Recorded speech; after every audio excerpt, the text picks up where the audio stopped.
Selamat pagi seluruh siswa-siswi SKBB, para keluarga dan juga kerabat serta saudara-saudara yang sedang menunggu siap menikmati sarapan sorgawi di dalam program Sarapan Sorgawi Sekolah Kasih Bagi Bangsa. Tanpa terasa kita sudah berada di penghujung minggu kedua bulan Januari ini dan tetap kita merasakan kebaikan Tuhan yang tidak putus-putusnya. Mari sebelumnya kita mau kembali menyapa kepada Bapa kita di sorga. Selamat pagi Bapa.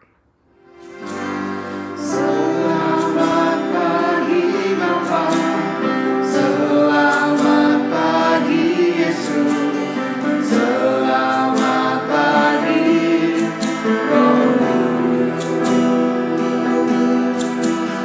Terima kasih atas anugerah-Mu, semalam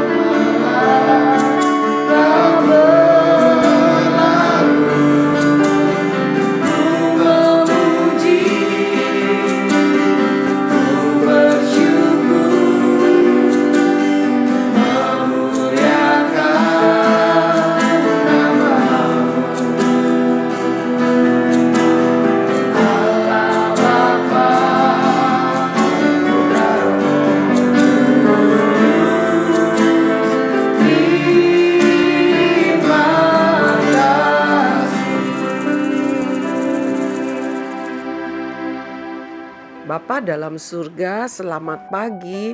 Senang sekali kalau kami masih tetap diberikan waktu untuk menikmati hidup ini. Tuhan, terima kasih karena setiap pagi Engkau mau berfirman kepada kami dengan kasih karunia-Mu yang sangat luar biasa.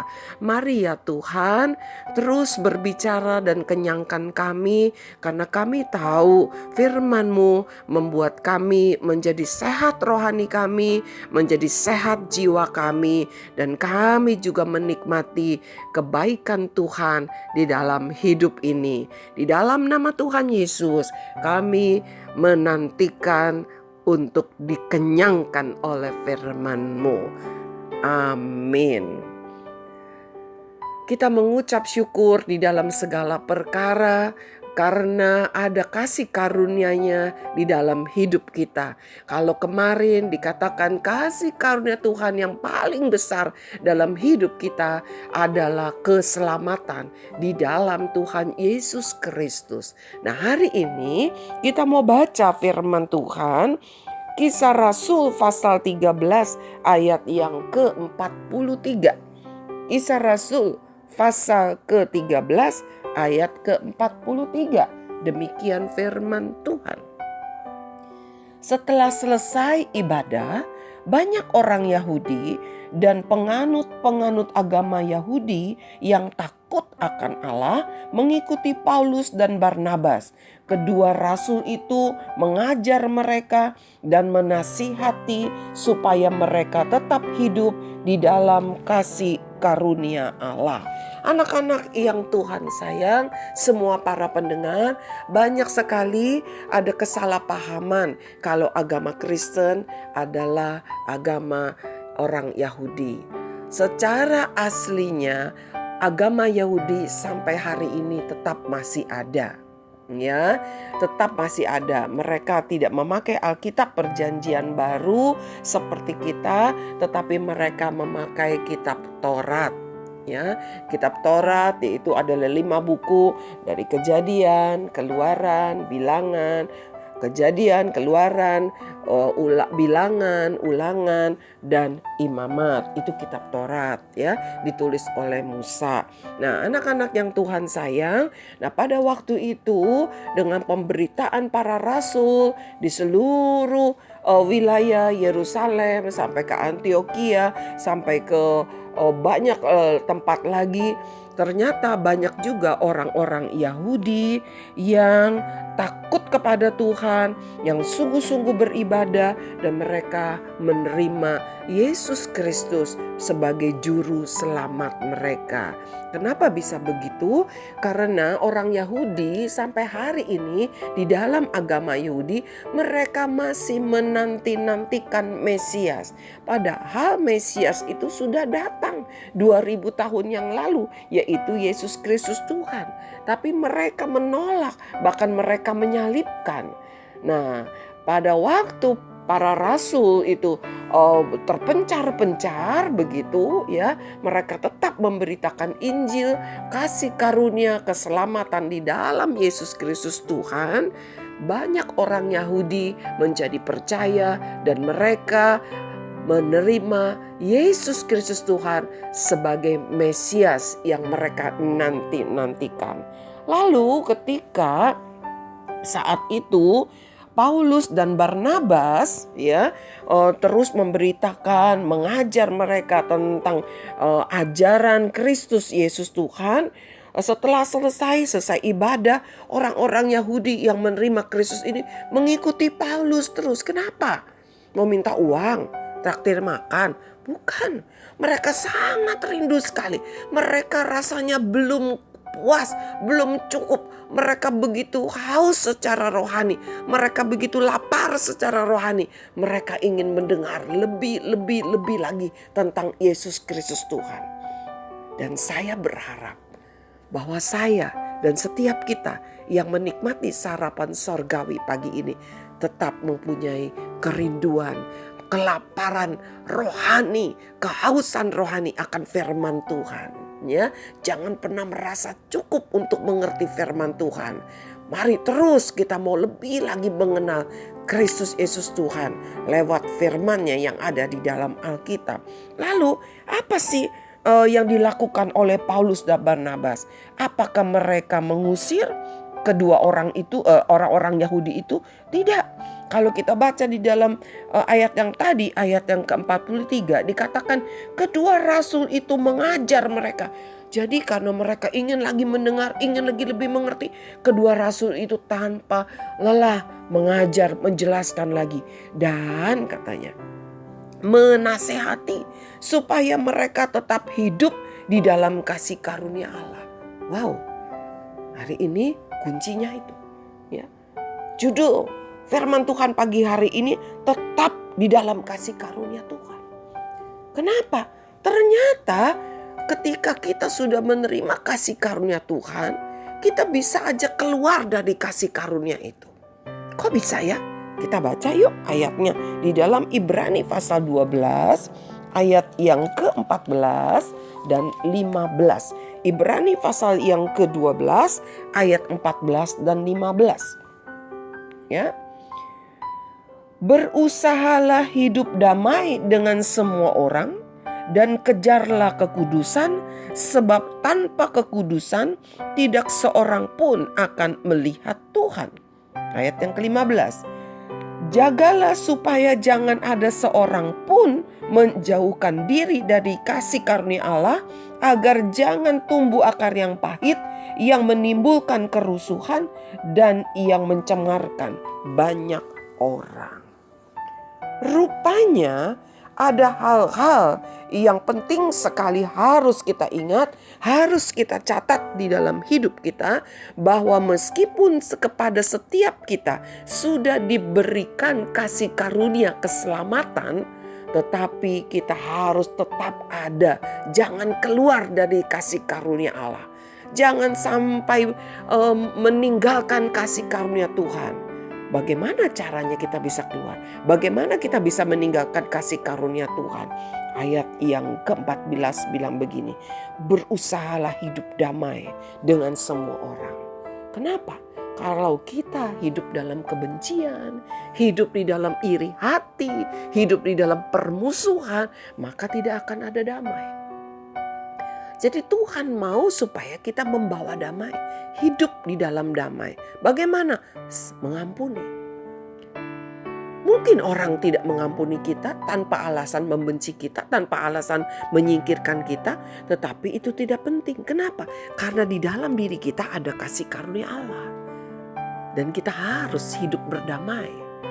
Ya, orang lain gak mau berdamai dengan kita gak apa-apa, tetapi kita berdamai dengan dia. Miss Grace seringkali merasakan itu. Ada orang yang tanpa alasan bisa saja membenci Miss Grace. Tapi bukan menjadi alasan Miss Grace untuk membenci mereka. Karena Tuhan mengajarkan hal itu. Kasihilah musuhmu, memberkatilah mereka yang mengutuk kamu, katanya gitu ya. Dan kejarlah kekudusan. Nah, ingat baik-baik. Tadi ya, kalau ada kebencian, kalau ada permusuhan tidak ada damai. Kalau ada dendam tidak akan ada baik. Lalu kekudusan.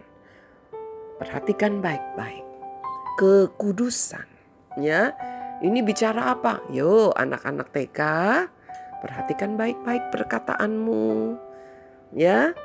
Di rumah, banyak nonton televisi. Kekudusan dijaga, bukan bicara soal percabulan saja, tetapi ada banyak hal-hal, baik itu tontonan, baik itu apa yang didengar, apa yang dilihat, itu yang tidak sesuai dengan kebenaran firman Tuhan. Ya, sebab itu berhati-hati adalah lebih baik. Jangan membiasakan diri untuk betah duduk di depan televisi, ya, duduk betah sambil bermain game, duduk betah nonton YouTube, dengarkan musik-musik dunia. Hati-hati, karena banyak hal-hal yang tanpa kita sadari membuat kita keluar dari kekudusan rohani kita, ya. Karena apa? Tanpa kekudusan tidak seorang pun yang dapat melihat Tuhan. Kenapa? Karena Allah itu kudus. Kita sudah dibenarkan lalu diberikan Roh Kudus yang menuntun kita hidup di dalam kekudusan. Ayat yang ke-15 bilang gini, jagalah supaya jangan ada seorang pun menjauhkan diri dari kasih karunia Allah. Wow, rupanya hal-hal itulah yang membuat orang bisa jauh dari kasih karunia Allah. Jangan tumbuh akar yang pahit, katanya tadi kan. Kalau nggak damai dengan orang, ada kebencian, ada dendam, ada iri hati, ada kemarahan. Nanti lama-lama jadi akar yang pahit, ya, yang menimbul apa? Kerusuhan dan yang mencemarkan banyak orang. Mari, anak-anak yang Tuhan sayang, bahkan setiap kita anak-anak Tuhan, Tuhan sudah memberikan kita kasih karunia-Nya yang luar biasa. Tanpa kita harus bayar sedikit pun. Karena uang kita tidak akan dapat cukup untuk membayar kasih karunia Tuhan. Terutama kasih karunia keselamatan itu. Mari jaga hidup kita. Supaya kita jangan keluar dari kasih karunia Tuhan. Dengan apa? Perhatikan baik-baik apa yang kita katakan, apa yang kita lihat, apa yang kita dengar, apa yang kita rasakan, apa yang kita perbuat, kemana kaki kita melangkah. Kita mau terus minta Roh Kudus menguduskan kita, memimpin kita hidup di dalam kekudusan. Mari kembali kita akan mendengar satu kesaksian dari gurumu, bagaimana Tuhan sudah begitu luar biasa menolong hidupnya. Kadang-kadang dalam hidup ini kita tidak tahu kenapa ada hal-hal tertentu yang Tuhan izinkan terjadi. Akan tetapi ketika hal itu terjadi, percayalah bahwa kita akan dapat melewatinya bersama dengan Tuhan. Mari kita aminkan bersama-sama dengan menyanyikan lagu ini. Bersamamu Bapa. Engkau ada bersamaku di setiap musim hidupku. Tak pernah kau biarkan ku sendiri.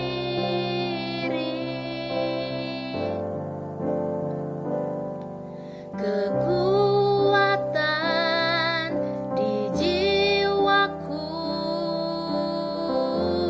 adalah bersamamu. Tak pernah ku ragukan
Tuhan, terima kasih, satu kesaksian yang luar biasa.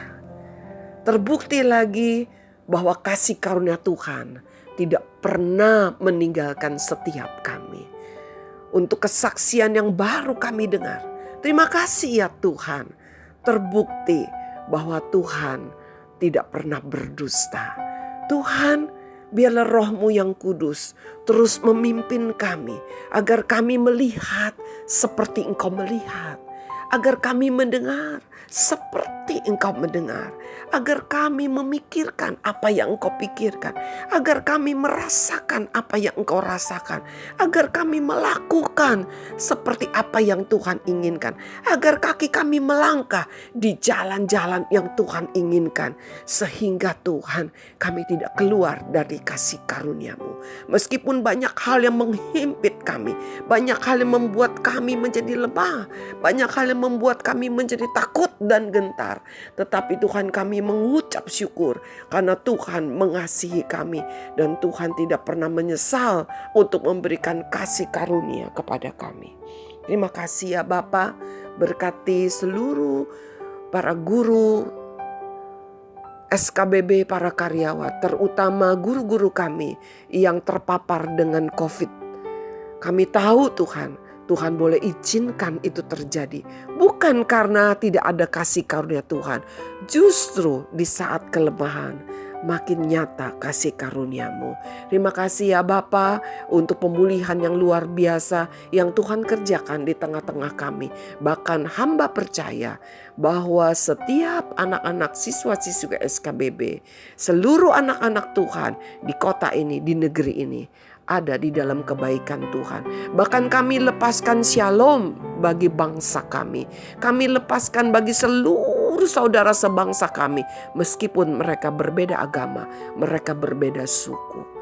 Kami memberkati mereka. Kami lepaskan shalom, damai sejahtera. Bahkan kami berkati mereka dengan berita keselamatan di dalam nama Tuhan Yesus.